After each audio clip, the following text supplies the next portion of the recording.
Hello मेरे दोस्तों, कैसे हैं आप। आज का जो लेक्चर है क्लास 10th हिंदी मीडियम के विद्यार्थियों के लिए है और बहुत ही बेहतरीन लेक्चर होने वाला है। टॉपिक तो डिस्कस होंगे ही, लेकिन टॉपिक कॉन्सेप्ट के साथ डिस्कस होंगे। कॉन्सेप्ट का सेंस ये होगा कि कोई भी चीज़ है तो उसका दैनिक जीवन में, हमारे वर्तमान दैनिक जीवन में उसका क्या यूज़ है। अच्छे अच्छे क्वेश्चन के साथ मिलेंगे कि जैसे कि छत पर त्रिशूल लगाना धार्मिक दृष्टि से अपना एक महत्व है, लेकिन साइंटिफिक रीजन क्या है। अगर हम तार को अगर ओपन करते हैं, खोल देते हैं, तो खोलने के बाद चाहे हम स्विच दबाएं चाहे स्विच न दबाएं, हमें ऐसा कुछ तो दिखता नहीं है। लेकिन कभी कभी लेकिन हम क्या करते हैं, उससे करंट महसूस करते हैं। ठीक है, स्विच आपने दबाया तो भी कुछ दिखने वाला नहीं है, स्विच नहीं दबाया तो भी कुछ दिखने वाला नहीं है। लेकिन जब स्विच आपकी ऑफ है तो करंट नहीं, कोई दिक्कत नहीं, कोई करंट फील नहीं होता। और स्विच ऑन है तो करंट फील होता है। तो दोस्तों, मेरा कहने का मतलब ये है कि हम लोग रटेंगे नहीं, कॉन्सेप्ट और डीपनेस के साथ डिस्कस करेंगे। कोई चीज है तो क्यों है, दैट इज द फिजिक्स।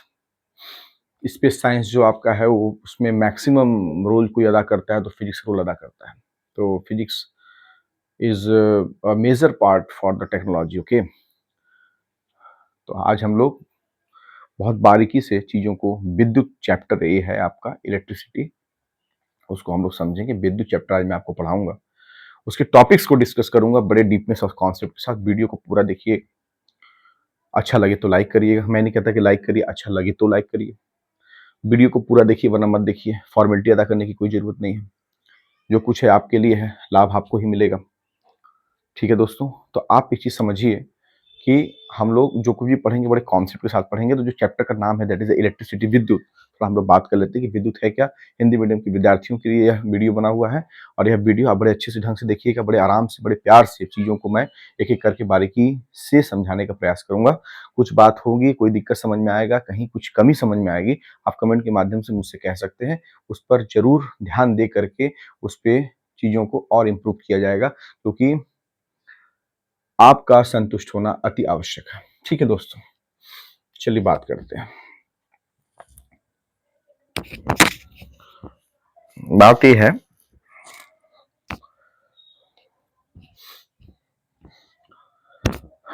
बात यह है कि जो चैप्टर है वो है विद्युत। और क्लास 10th में मैं आपको जैसे विद्युत पढ़ा रहा हूं तो विद्युत धारा पढ़ा दूंगा, विभव पढ़ा दिया, विभवांतर पढ़ा दिया, ठीक है। लेकिन पहला ये मानना है कि सर चैप्टर का जो नाम है विद्युत, जिसको इंग्लिश में इलेक्ट्रिसिटी कहते हैं, इसका मतलब क्या है। विद्युत मतलब जिसको सर इलेक्ट्रिसिटी कहते हैं, सर इसका क्या मतलब है, क्या है मतलब इसका। चैप्टर का नाम पता ही नहीं, टॉपिक हम डिस्कस कर लेंगे, ये अच्छी बात है क्या। नहीं, पहले चैप्टर का नाम, the name of the chapter, chapter का नाम का मतलब क्या है। जैसे मेरा नाम अविनाश है, तो what is the meaning of the Avinash, Avinash का मतलब क्या है। ठीक है, विद्युत इलेक्ट्रिसिटी को हम समझने के लिए थोड़ा सा एक बात करते हैं। जैसे आप एक चीज जानिए कि देखिए, विद्युत इलेक्ट्रिसिटी जो होता है ना, यह एक बृहद अवधारणा है।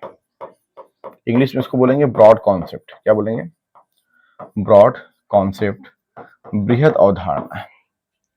बृहद अवधारणा का मतलब अपने आप में समझ लो कि विद्युत एक समंदर है, और जो कुछ टॉपिक्स हैं वो नदियां हैं जो जाकर के समंदर में मिल जाती हैं, ऐसे समझिए।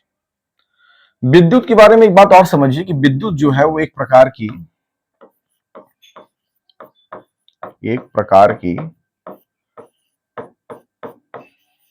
ऊर्जा है। इसको कह सकते हैं वन टाइप ऑफ एनर्जी। क्या कह सकते हैं, वन टाइप ऑफ एनर्जी कह सकते हैं। अब थोड़ा इस इलेक्ट्रिसिटी, विद्युत को आप ऐसे समझ सकते हैं कि जैसे क्लास 12th में जब आप जाएंगे तो वहां पर आपका थोड़ा सा क्या क्या बोलते हैं कि इसके डेफिनेशन का लेवल थोड़ा हम बढ़ा के बताते कि चलिए हम आपको पहले ही बता देते हैं। विद्युत में हम लोग एक बात करते हैं स्थैतिक विद्युत की, स्थैतिक विद्युत की, इसको इंग्लिश में स्टैटिक इलेक्ट्रिसिटी कहा जाता है। और हम बात करते हैं दूसरा धारा विद्युत की, जिसमें हम बात करते हैं, इसको इंग्लिश में बोलते हैं करंट इलेक्ट्रिसिटी।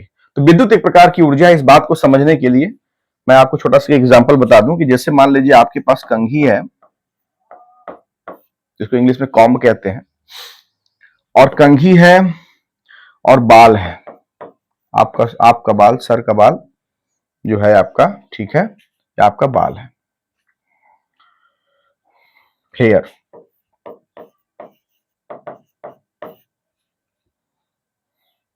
अब कंघी और बाल का कोई संपर्क नहीं है, कोई संपर्क नहीं है। तुम इस कंघी के पास कागज के छोटे छोटे टुकड़े को लेके जाओ, छोटे छोटे टुकड़ों को इस कंघी के पास लेके जाओ, कोई आकर्षण नहीं होगा। क्या नहीं होगा? कोई आकर्षण नहीं होगा। पर ये पहला पार्ट हो गया। अगर कंघी में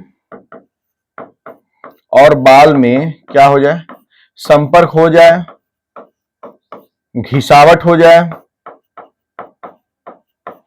तो कंघी के अंदर एक गुण आएगा कि वह छोटे छोटे टुकड़ों को अपनी ओर आकर्षित कर सकता है। आकर्षित किसको करेगा?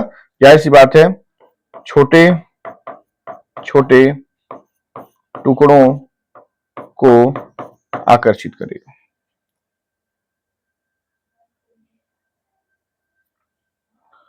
इसी गुण को क्या कहते हैं? विद्युत कहते हैं, इलेक्ट्रिसिटी कहते हैं। इसी गुण को विद्युत कहते हैं। इसी गुण को विद्युत कहते हैं कि जब कंघी और बाल का कोई संपर्क नहीं है तो कंघी क्या है? उदासीन है, वैद्युत उदासीन है। कंघी क्या है? वैद्युत उदासीन है। जैसे किसी ने किसी को देखा तो वह क्या हो गया? चार्ज हो गया। और किसी ने किसी को नहीं देखा तो वह उदास हो गया, मतलब उदासीन हो गया। किसी का किसी से मिलना हुआ, बात करना हुआ तो चार्ज हो गया, और किसी का किसी से मिलना नहीं हुआ, बात नहीं करना हुआ तो वह क्या हो गया? उदास हो गया। जब मिलना नहीं है तो उदासीन, और जब मिल गया तो आवेशित हो गया, चार्ज हो गया। यहां पर क्या हो गया? संपर्क हो गया, घिसावट हो गई तो क्या हो गया? आवेशित हो गया, चार्ज हो गया। क्या हो गया? चार्ज हो गया। अब वो किसी का किसी से कौन है मैं मुझे नहीं पता, वो आप समझिए।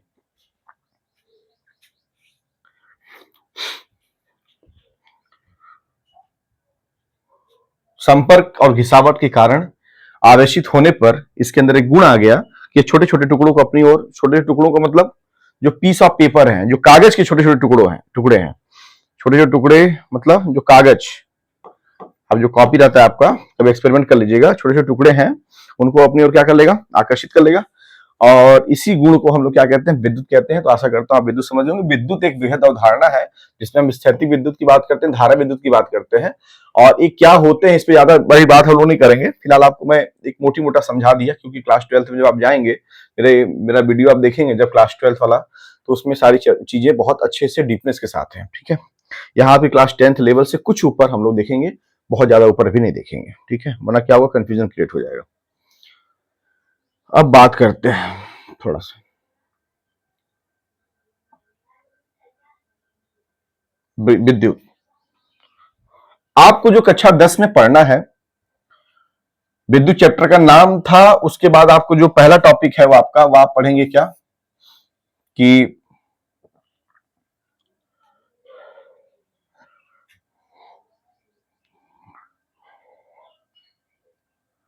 क्या पढ़ेंगे? विद्युत धारा, विद्युत धारा पढ़ेंगे। ठीक है, विद्युत धारा पढ़ेंगे। और क्या पढ़ेंगे? आवेश का क्वांटीकरण पढ़ेंगे। आवेश का क्वांटीकरण पढ़ेंगे। तो पहले दो टॉपिक पे बात कर लेते हैं, उसके बाद फिर आराम से हम लोग आगे बढ़ेंगे। तो मुझे लगता है कि अगर हम विद्युत धारा और आवेश की क्वांटीकरण की बात करने चलेंगे तो उससे पहले हमें जो चर्चा कर लेनी चाहिए वह आवेश की करनी चाहिए। और मैं आपको जानकारी दे दूं, जो आवेश होता है उसको इंग्लिश में क्या बोलते हैं? चार्ज बोलते हैं। और आवेश किसी भी मैटर का, पदार्थ का आंतरिक गुण होता है। क्या होता है? आंतरिक गुण होता है। और आवेश को हम Q से निरूपित करते हैं।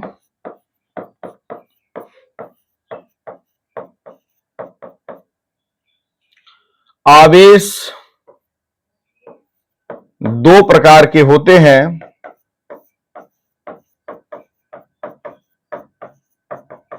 पहला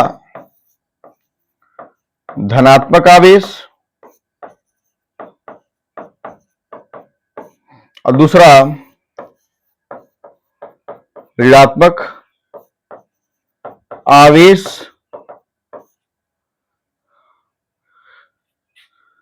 ठीक है। और आवेशीकरण के लिए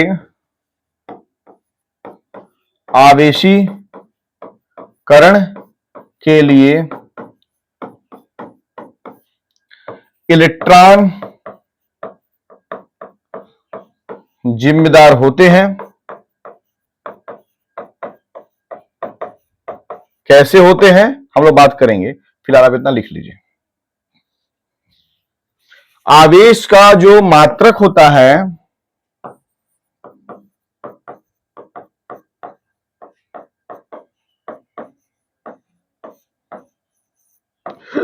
कूलाम होता है।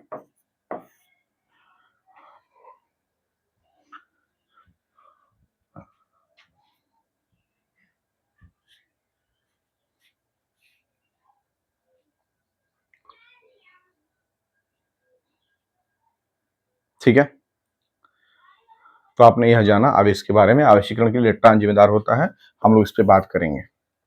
आवेश क्या है? चार्ज बोलते हैं इंग्लिश में। आंतरिक गुण होता है, दो प्रकार के होते हैं, धनात्मक आवेश, ऋणात्मक आवेश। इसको आंतरिक गुण क्यों कहते हैं आप प्रयास करिएगा, नहीं आता है कमेंट में बताइएगा। ध्यान दीजिएगा, 95% काम मेरा रहेगा, 5% काम कहीं कहीं आपका रहेगा। इसमें भी अगर आप सफल नहीं होते 5% में, आप मुझसे कह सकते हैं। ठीक है, तो आवेश पदार्थ का आंतरिक गुण हो गया, दो प्रकार का, धनात्मक आवेश, ऋणात्मक आवेश। आवेश को Q से निरूपित करते हैं। आवेश का मात्रक कूलाम होता है। और अभी हम लोग इसके बाद फिर विद्युत धारा की चर्चा करेंगे। आवेशीकरण के लिए आवेशीकरण के लिए आपका इलेक्ट्रॉन जिम्मेदार होता है। ठीक है, आवेशीकरण के लिए, है ना, चार्जिंग के लिए कौन? आवेशीकरण को इंग्लिश में क्या बोल देंगे? चार्जिंग बोल देंगे। और कौन जिम्मेदार होगा? इलेक्ट्रॉन जिम्मेदार होगा।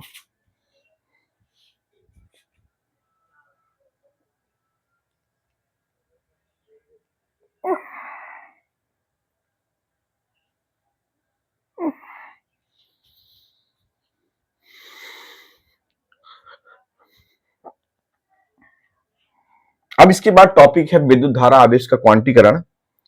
तो हम विद्युत धारा से पहले आवेश का क्वांटीकरण पे चर्चा करना चाहते हैं। क्वांटीकरण, इसको इंग्लिश में बोलेंगे क्वांटाइजेशन ऑफ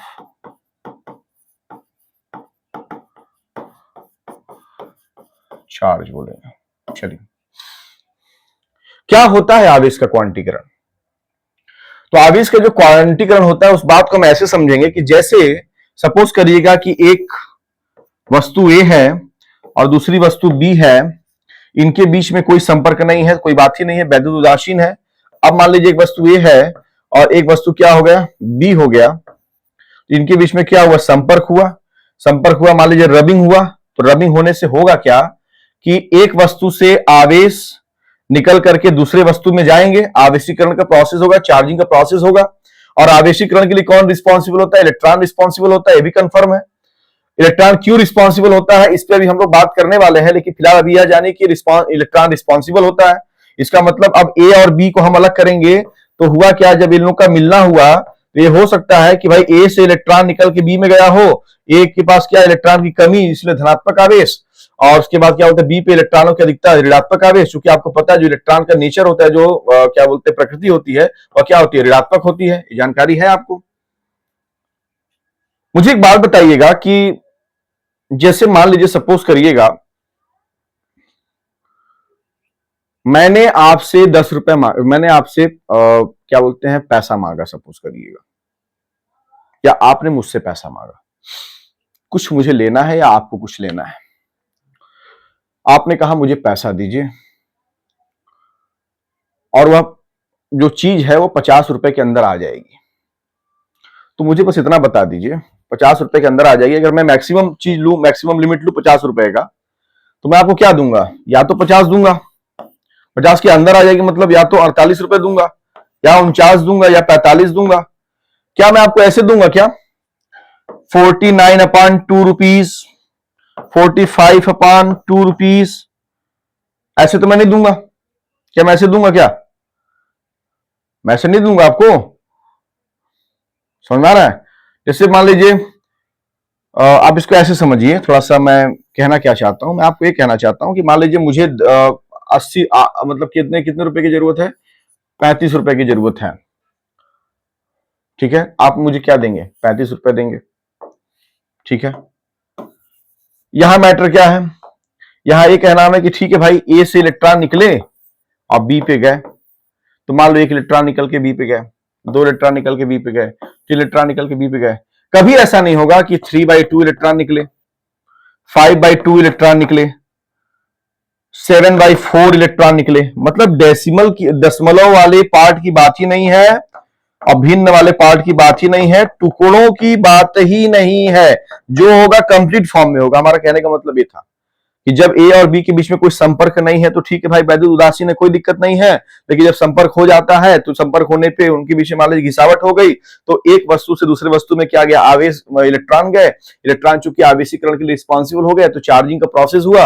अब ये जो इलेक्ट्रॉन होंगे वह कैसे जाएंगे, या तो ए से 1 इलेक्ट्रॉन गए, 2 इलेक्ट्रॉन गए, 7 इलेक्ट्रॉन गए, 16 इलेक्ट्रॉन गए, 80 इलेक्ट्रॉन गए। कभी ऐसा नहीं होगा कि 80/3 इलेक्ट्रॉन गए, 2.5 इलेक्ट्रॉन गए, 9.1 इलेक्ट्रॉन गए। मतलब टुकड़ों की बात नहीं होगी, भिन्न की बात नहीं होगी, दशमलव की बात नहीं होगी। जब भी बात होगी कंप्लीट फॉर्म की बात होगी, या तो 2 इलेक्ट्रॉन, या 4 इलेक्ट्रॉन, या 1 इलेक्ट्रॉन, या 7 इलेक्ट्रॉन, या 9 इलेक्ट्रॉन। आप समझ पा रहे हैं। तो इसी को ही क्वांटाइजेशन ऑफ द चार्ज, आवेश का क्वांटीकरण कहते हैं। कि आवेशीकरण के दौरान इलेक्ट्रॉनों का आदान प्रदान होते समय इलेक्ट्रॉन टुकड़ों में नहीं जाएगा। इलेक्ट्रॉन अपने complete form, electron complete form का मतलब इलेक्ट्रॉन टुकड़ों में नहीं, कि मतलब 2/3 इलेक्ट्रॉन, 5/3 इलेक्ट्रॉन, ऐसे नहीं। इलेक्ट्रॉन कैसे जाएगा, अपने पूर्ण इंटीग्रल फॉर्म में जाएगा। किस फॉर्म में जाएगा, पूर्ण रूप में जाएगा। पूर्ण रूप में जाने का मतलब क्या हुआ, या तो 4 इलेक्ट्रॉन जाएगा। ठीक है, इलेक्ट्रॉन पूर्ण रूप का मतलब आप इसको ऐसे समझ लीजिए कि जब इलेक्ट्रॉन जाएगा ए से बी में तो 2 इलेक्ट्रॉन, 3 इलेक्ट्रॉन, 7 इलेक्ट्रॉन। कभी ऐसा नहीं होगा कि 3/2 इलेक्ट्रॉन, 1.5 इलेक्ट्रॉन। मतलब ऐसा नहीं, मतलब टुकड़ों पार्ट में नहीं जाएगा, इंटीग्रल फॉर्म में जाएगा। किस फॉर्म में जाएगा, इंटीग्रल फॉर्म में जाएगा। ठीक है, तो इसी को हम लोग आवेश का क्वांटीकरण कहते हैं। और याद रखिएगा Q = NE होता है, जहां n जो होता है वह क्या होता है, एक पूर्णांक होता है। और इस n का पूर्णांक होने का मतलब हो गया कि 0 भी होगा और ऋणात्मक संख्या भी होगी और धनात्मक संख्या भी होगी। लेकिन ध्यान दीजिएगा जो भी होगा वह पूर्ण रूप में होगा, या तो -1 होगा या +1 होगा, -2 होगा, +2 होगा। लेकिन कभी ऐसा नहीं होगा कि -1/3, +2/3, 0.5 ऐसे नहीं होगा। जो चार्ज होगा, ठीक है, जो चार्ज होगा वह किस फॉर्म में होगा? अपने कंप्लीट फॉर्म में होगा। ठीक है, अपने कंप्लीट फॉर्म में होगा। तो Q इक्वल टू एन को हम लिख सकते हैं Q equal to n into e. E मतलब क्या होता है? इलेक्ट्रॉन पर आवेश कितना होता है? 1.6 गुणे 10⁻⁻19 कूलम। एन क्या होता है? इंटीग्रल नंबर, ठीक है ना? इंटीग्रल नंबर, इंटीग्रल मतलब कंप्लीट नंबर, कंप्लीट नंबर मतलब 1 होगा, 2 होगा, 3 होगा, -3 +3 -4 +4, लेकिन 4/3 नहीं, तो इसको हम क्या बोलेंगे? इंटीग्रल नंबर बोलेंगे। थोड़ा इंटीग्रल नंबर को हिंदी में क्या बोलते हैं उसको देख लीजिएगा, थोड़ा मेरे ध्यान में नहीं आ रहा है। इंटीग्रल नंबर, और ये क्यू क्या है आपका? आवेश होगा। तो एक बॉडी से दूसरे बॉडी में आवेशों का जो आदान प्रदान होता है तो वह किस फॉर्म में होगा? कंप्लीट फॉर्म में होगा, इंटीग्रल फॉर्म में होगा, न कि टुकड़ों में होगा। 2 इलेक्ट्रॉन, 5 इलेक्ट्रॉन, ठीक है, 2/3 electron, 5/3 electron, not possible. This is the quantization of charge, आवेश का क्वांटीकरण कहते हैं। आशा करता हूं आप समझ गए होंगे।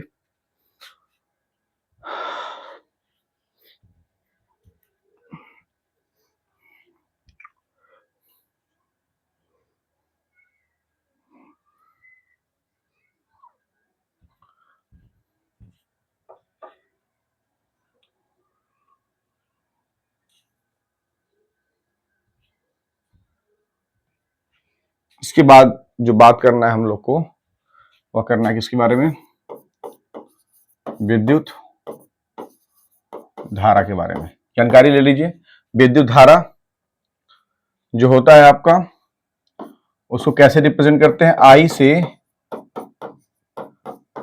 निरूपित करते हैं।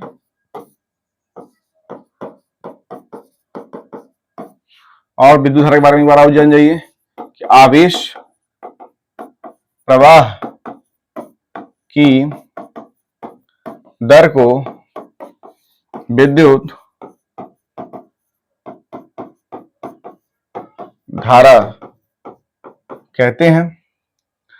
अब अगर विद्युत धारा को आई से रिप्रेजेंट करते हैं, अगर क्या करते ही हैं, तो आई इज इक्वल टू आवेश प्रवाह की दर को, तो दर जब भी लगे तो आप हर में टी लगाएंगे। चूंकि आवेश प्रवाह तो मतलब ऊपर क्यू हो गया, तो आई बराबर Q/T। ये फार्मूला हो गया किसके लिए? विद्युत धारा के लिए। और विद्युत धारा का जो मात्रक होता है वह क्या होता है? एम्पियर होता है। यह एम्पियर किस में होता है? ठीक है, एम्पियर होता है। और क्या होता है? और यहां से निकालिए Q का क्या होगा? मात्रक कूलम। और T का क्या होगा? सेकेंड। तो Q/T है क्या? धारा। तो मतलब धारा का एक और मात्रक निकल के आ गया, क्या? Coulomb per second. ये आपको जानकारी हो गया। आवेश प्रवाह की दर को विद्युत धारा कहते हैं। विद्युत धारा को आई से निरूपित करते हैं, और आई इक्वल टू Q/T हो गया, और मात्रक एम्पियर है। और एक मात्रक और जो है आपका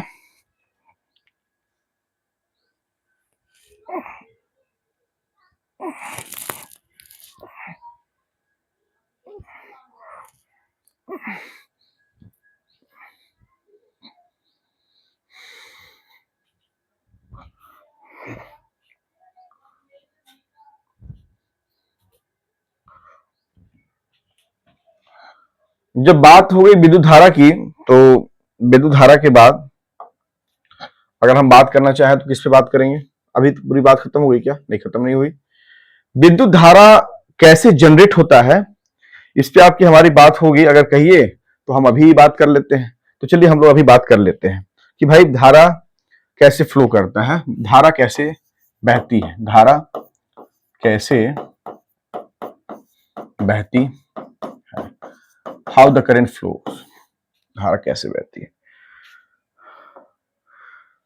आपको यह पता है कि जो धातु होता है, इस बात को समझने से पहले हम थोड़ा सा पहले बात बता दें आपको कि जो धातु होता है वह क्या होता है? चालक होता है। चालक को इंग्लिश में क्या कहते हैं? कंडक्टर कहते हैं। और आपसे एक बात यह भी बताना है कि जब मैंने आपसे यह कहा था कि आवेशीकरण के लिए इलेक्ट्रॉन जिम्मेदार होता है, तो मैंने इसलिए ऐसा कहा था कि देखिएगा जैसे नाभिक में प्रोटॉन और न्यूट्रॉन होते हैं। इलेक्ट्रॉन चारों तरफ क्या करता है, चक्कर लगाता है। तो नाभिक में प्रोटॉन और न्यूट्रॉन क्या होते हैं, इलेक्ट्रॉन की तुलना में ज्यादा टाइटली बंधे रहते हैं। इलेक्ट्रॉन प्रोटॉन की तुलना में कम दृढ़ता से बंधे रहते हैं। तो इलेक्ट्रॉन चलने फिरने के लिए कहीं ना कहीं प्रोटॉन की तुलना में ज्यादा स्वतंत्र होते हैं। तो यह इलेक्ट्रॉन चालकता के लिए, कंडक्टिविटी के लिए रिस्पॉन्सिबल होते हैं। तो जैसा कि आपको पता है कि धातु को मैंने कहा चालक, मैंने क्या कहा, होता ही है, और चालक है तो क्या, कंडक्टर, और चालकता के लिए रिस्पॉन्सिबल कौन होते हैं, इलेक्ट्रॉन। इसका यह मतलब हो गया कि चालक के पास हमारे क्या होंगे, मुक्त इलेक्ट्रॉन होंगे। मुक्त इलेक्ट्रॉन मतलब स्वतंत्र इलेक्ट्रॉन। स्वतंत्र इलेक्ट्रॉन मतलब जो नाभिक से बहुत ज्यादा दृढ़ता से बंधे नहीं हुए होंगे, बहुत कम होंगे, जिनको निकालने के लिए बहुत ज्यादा ऊर्जा की आवश्यकता नहीं होगी। तो ऐसे इलेक्ट्रॉन मुक्त इलेक्ट्रॉन हो गए, यही चालकता के लिए रिस्पॉन्सिबल हो गए। बात आ गई धातु की, जिसको इंग्लिश में मेटल कहते हैं। अब धारा कैसे बहती है समझते हैं। जैसे मान लीजिएगा कि यह है, क्या है, एक चालक है। क्या है, एक चालक है। अब इस चालक में आप एक चीज देख रहे होंगे कि भाई जब चालक है तो जाहिर सी बात है इसके पास क्या होंगे, इलेक्ट्रॉन होंगे। कैसे इलेक्ट्रॉन होंगे, फ्री इलेक्ट्रॉन होंगे। फ्री इलेक्ट्रॉन क्या रिस्पॉन्सिबल होंगे, मुक्त इलेक्ट्रॉन किसके लिए रिस्पॉन्सिबल होंगे, चालकता के लिए रिस्पॉन्सिबल होंगे। अभी ये इलेक्ट्रॉन क्या है, रैंडमली मोशन करेंगे, अनियमित, कभी इधर कभी इधर कभी इधर। लेकिन जब हम इस चालक के सिरों पर बैटरी लगा देते हैं, क्या लगा देते हैं, बैटरी, तो जैसे कि बिना गार्जियन के बच्चों में अनुशासन कम होता है और गार्जियन के आने पर अनुशासन ज्यादा हो जाता है। तो जैसे हम बैटरी लगा देते हैं तो बैटरी लगाने पर सिरों के बीच, सिरों पर क्या आ जाता है, विभवांतर हो जाता है। अभी हम लोग बात करेंगे विभव क्या है, विभवांतर क्या है। अभी क्या है, इलेक्ट्रॉन ऐसे ऐसे घूम रहे थे, ऐसे ऐसे ऐसे, लेकिन जैसे ही बैटरी लगा तो वह इलेक्ट्रॉन क्या हो गए, एक सीधी रेखा में मूवमेंट करने लगे। तो चूंकि प्लस इलेक्ट्रॉन ऋणात्मक आवेश है और यहां पर सिरों पे विभवांतर जो लगा, यहां पर धनात्मक विभव लगा हुआ है, यहां पर ऋणात्मक विभव लगा हुआ है। तो यह धनात्मक विभव इलेक्ट्रॉन को अपनी ओर क्या करेगा, खींचेगा। क्योंकि आपको यह पता है कि धनात्मक आवेश और ऋणात्मक आवेश के बीच में आकर्षण और दो समान आवेश के बीच में प्रतिकर्षण होता है। तो जब इलेक्ट्रॉन को इधर खींचेगा तो जो इलेक्ट्रॉन ऐसे ऐसे रेंडमली मोशन कर रहे थे, वह एक सीधी रेखा में इलेक्ट्रॉन ऐसे ऐसे ऐसे ऐसे इस प्लस की तरफ इलेक्ट्रॉन आएंगे और यही इलेक्ट्रॉन का जो फ्लो होगा यह जिम्मेदार होगा किसके लिए, धारा के लिए। और यहां से एक बात और जान जाइए, जब इलेक्ट्रॉन आपकी इधर आएंगे तो धारा आपकी किधर जाएगी, इधर जाएगी। तो कहीं ना कहीं इलेक्ट्रॉन क्या हो गया, ऋणात्मक आवेश। तो इलेक्ट्रॉन ऋणात्मक आवेश हो गया, इसका मतलब यह हो गया कि धारा क्या हो गया, धनात्मक आवेश का प्रवाह। भाई इलेक्ट्रॉन इधर आ रहे हैं, धारा उधर जा रही है, इलेक्ट्रॉन ऋणात्मक आवेश, उसके विपरीत धारा जा रही है। तो हमें कह सकते हैं कि धनात्मक आवेश का प्रवाह क्या, धारा। तो इसका मतलब इलेक्ट्रॉन अगर इधर चलेगा तो धारा इधर चलेगी। मतलब धारा जो है वह इलेक्ट्रॉन के चलने की दिशा के विपरीत दिशा में चलती है। तो यहां पर भी एक कॉन्सेप्ट हमारा क्लियर हुआ। तो इस प्रकार से हमें करंट मिल जाता है और करंट क्या है, फ्लो हो जाता है। पेपर में कभी कभी आता है कि धारा कैसे बहती है, तो आप लिखेंगे कि चूंकि हम जानते हैं कि धातु को चालक कहते हैं और हम ये भी जानते हैं कि धातु को चालक इसलिए कहते हैं क्योंकि धातु में अधिक संख्या में मुक्त इलेक्ट्रॉन होते हैं। मुक्त इलेक्ट्रॉन क्या होते हैं, मुक्त इलेक्ट्रॉन ऐसे इलेक्ट्रॉन जो नाभिक में बहुत कम दृढ़ता से बंधे हुए होते हैं, जिन्हें निकालने के लिए बहुत ज्यादा ऊर्जा की आवश्यकता नहीं होती है और यही इलेक्ट्रॉन जिम्मेदार होते हैं चालकता के लिए। लेकिन जब इस चूंकि जो चालक है उस पे जो इलेक्ट्रॉन है वो रैंडमली मोशन करते हैं, अनियमित गति करते हैं। मतलब कभी इस डायरेक्शन में कभी इस डायरेक्शन में, कोई फिक्स डायरेक्शन नहीं होता, कोई निश्चित दिशा नहीं होती। लेकिन जैसे ही इसको बैटरी का सेटअप लगाते हैं, इनके सिरों पे विभवांतर आ जाता है और विभवांतर आने पे जो क्या बोलते हैं आपका धनात्मक विभव है वह इलेक्ट्रॉन को अपनी ओर खींचता है। तो इलेक्ट्रॉन को जब अपनी ओर खींचता है तो इलेक्ट्रॉन जो ऐसे ऐसे मोशन कर रहे थे वो एकदम सीधी रेखा में मोशन करने लगते हैं और यही इलेक्ट्रॉन का सीधी रेखा में जो गति होता है वह किसके लिए, धारा के लिए रिस्पॉन्सिबल हो जाता है। और इलेक्ट्रॉन के चलने की विपरीत दिशा में धारा की दिशा होती है। हम धारा को धनात्मक आवेश का प्रवाह मान सकते हैं। तो आपको यह समझ में आ गया होगा कि धारा कैसे बहती है। ठीक है दोस्तों, नेक्स्ट वीडियो में हम लोग और बातें करेंगे। अभी फिलहाल एक पार्ट आपके लिए, इसके बाद हम लोग और अच्छी अच्छी बातें करेंगे, डिस्कस करेंगे, न्यूमेरिकल सॉल्व करेंगे, क्वेश्चन को अच्छे से